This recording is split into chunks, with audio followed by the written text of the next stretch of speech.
This is a little ominous to find this in the pulpit. Maybe it's telling me my sermons are for the birds.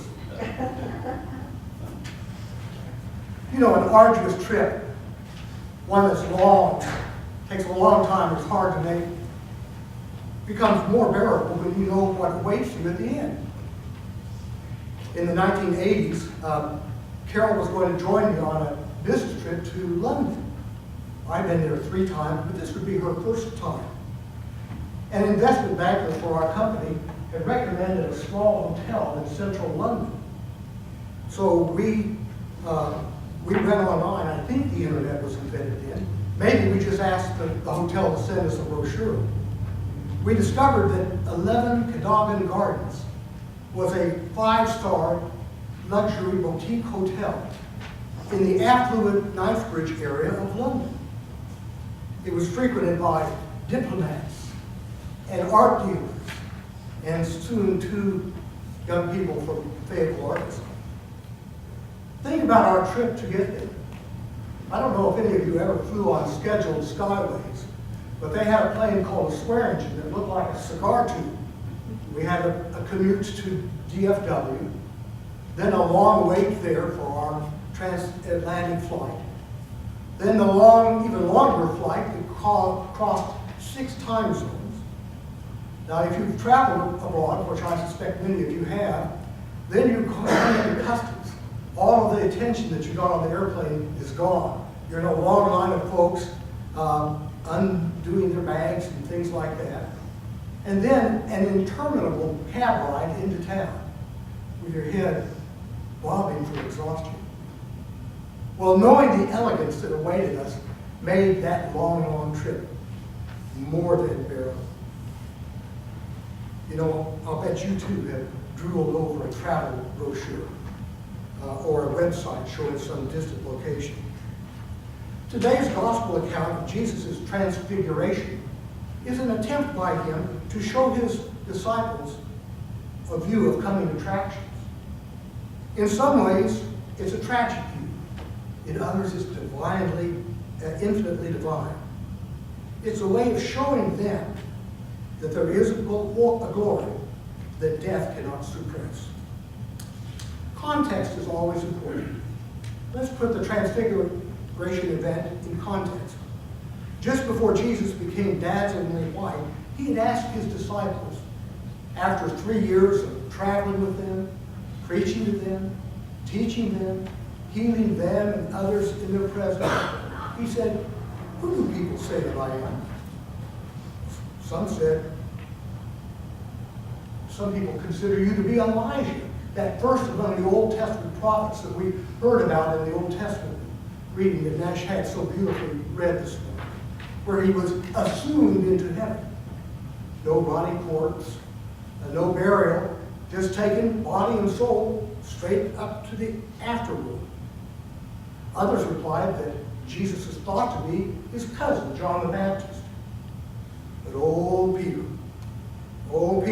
correctly identifies him as the Messiah, the Christ, the anointed one of God, that one person in all history, all time, that was always at one with God the Father, always at one with God.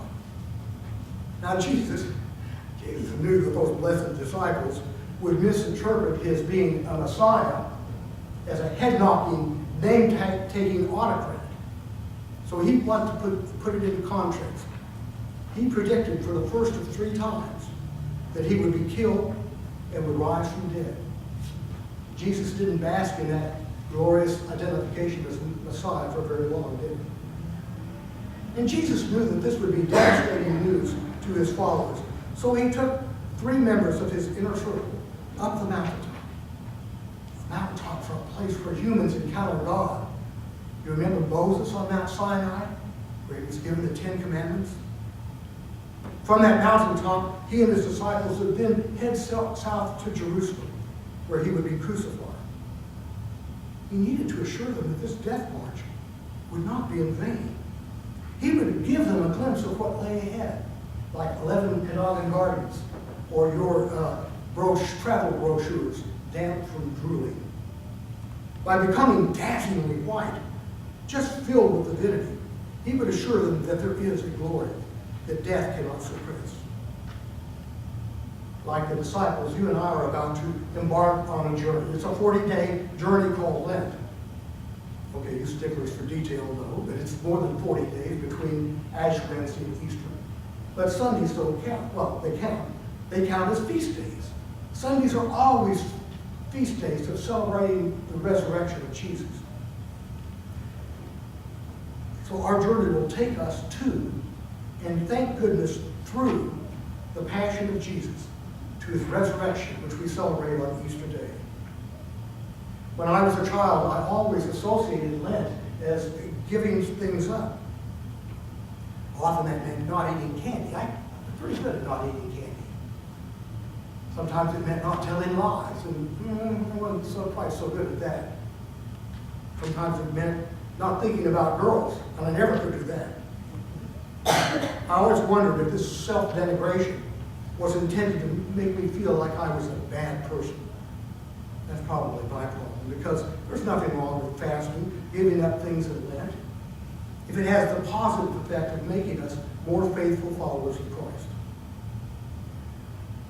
This Lent, some of you may be joining me in a daily meditation on how to use time. God bless you.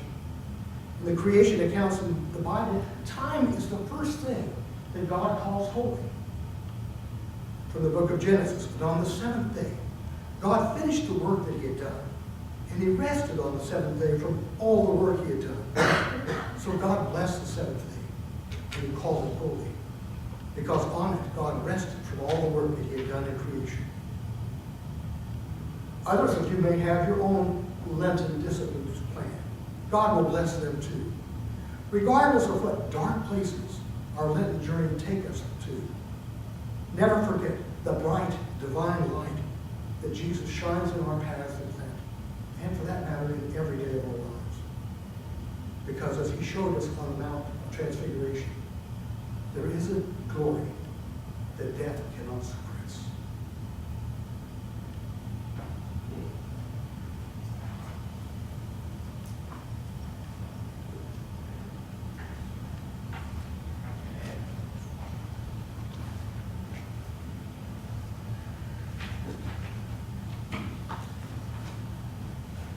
And I